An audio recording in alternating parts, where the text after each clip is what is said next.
Siden vi startede Strandet tilbage i 2018, så har vi haft lidt over 5.500 børn og unge med ude på strandene og samle affald, og har fjernet over 30 tons fra vores kyster. Og det der med, at vi er fælles om at løse problemstillingen, både at få fjernet den affald, der ligger i naturen, men også at få taget hånd om de udfordringer, vi står med, for at sikre, at vi i fremtiden har en renere planet. Jamen, det er noget, der starter fra de helt små og så op og hele livet igennem.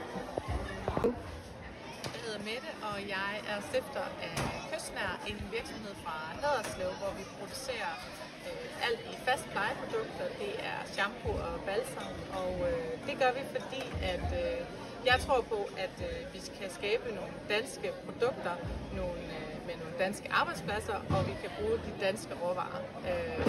Og jeg er her til Green Innovation Week i Skive, fordi at jeg har holdt et lille oplæg sammen med nogle andre seje virksomheder, der er her, og vi har snakket om det her med at lave en bæredygtig forretning.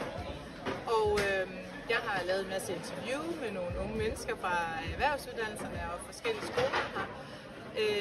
Og jeg synes faktisk, at vi skal have det her bæredygtighed endnu længere ud. Altså vi skal have det ud i folkeskolerne, så vi kan hjælpe børnene med at forstå, hvorfor er bæredygtighed så vigtigt.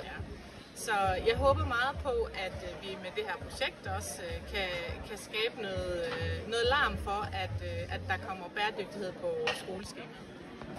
Yes. Jamen, jeg tror, at det er vigtigt, at vi forholder os til bæredygtighed. Den måde, vi forholder os til det, og det vi viser med tøj, er jo, at upcycling er en måde at tage ansvar for ressourcer og omtanke omkring ens tøj. Men i det sådan større billede, så er bæredygtighed jo fundamentet for livet, og dermed bare sådan super vigtigt. Jeg er ikke opvokset med begrebet bæredygtighed, eller i forhold til, hvad det betyder, og det er jeg kun i gang med at forstå. Men jeg tror, at det er fremtiden at ligesom vokse op med det begreb og den tilgang til livet, den måde at være på. Og hvis vi skal få det til at ske, så skal vi jo skabe det, og skabe nogle rammer for yngre mennesker, der ligesom skal vokse op med den forståelse. Så hvad der er af måder at formidle det på igennem skolearbejdet, tror jeg er et vigtigt element at fokusere på.